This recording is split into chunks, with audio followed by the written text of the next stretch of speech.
We don't need a journalist from Norway to tell us about our press freedom in India.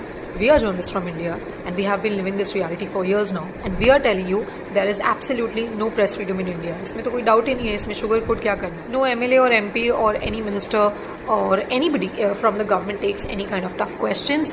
Accountability बिल्कुल zero है until and unless ये खुद से script नहीं करके दे देते हैं इंटरव्यू फ्रेंडली स्टूडियोज़ के अंदर में. कोई अकाउंटेबिलिटी नहीं है, कोई सवाल नहीं लिए जाते हैं. If you dare to ask any tough questions तो ये अपने IT सेल के गुंडे भिजवा देंगे और आप या तो आप पे FIR लग जाएगी या आपका ट्वीट स्ट्राइक डाउन कर दिया जाएगा. तो इतना प्रेशर डाल दिया जाएगा कि आप खुद ही हाथ जोड़ लेंगे कि भाई हमें जर्नलिज्म ही नहीं करना है. और फिर आप बोल रहे हैं कि प्रेस फ्रीडम है.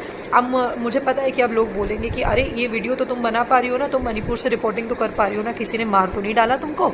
सही बात है, जिस स्पीड से हम लोग जा रहे हैं वही होने वाला है. जर्नलिस्ट को मार ही डाला जाएगा और तब भी हम कुछ नहीं बोल पाएंगे.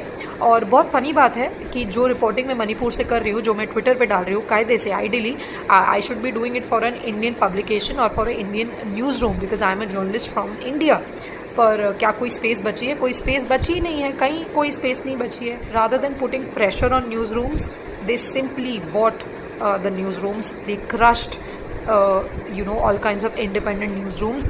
और जो क्वेश्चनिंग जर्नलिस्ट थे उनको नौकरी से बाहर निकाल दिया. इसीलिए आप देखेंगे कि इतने सारे जो बहुत बढ़िया जर्नलिस्ट हैं या तो वो यूट्यूब पे बैठे हैं या तो वो लोग ट्विटर पे खबर डाल देते हैं या वो लोग किसी इंटरनेशनल ऑर्गेनाइजेशन के लिए रिपोर्ट कर रहे हैं. Not because we want to, it's because there is absolutely no space left in Indian the media space or publications to report. चलिए मणिपुर को एक बार के लिए साइड में रख देते हैं. हाथरस जब हुआ, हाथरस तो हमारे खुद की बेटी की, देश की बेटी की कहानी थी ना, उस पर आपने गवर्नमेंट का इतना प्रेशर था और फिर आप बोल रहे हैं कि प्रेस फ्रीडम है. चलो हाथरस और मणिपुर को भी साइड में रख देते हैं. मैं आपको 50 ऐसी स्टोरीज बता दूंगी जो कि ड्रॉप हुई हैं क्योंकि चैनल्स पे गवर्नमेंट का इतना प्रेशर था, including cow vigilantes, expose of cow vigilante, including corruption scams of this government, reality of Kashmiri Pandits. ये सारी स्टोरीज ड्रॉप हुई हैं, करने ही नहीं दिया गया क्योंकि सरकार का इतना ज़्यादा प्रेशर था.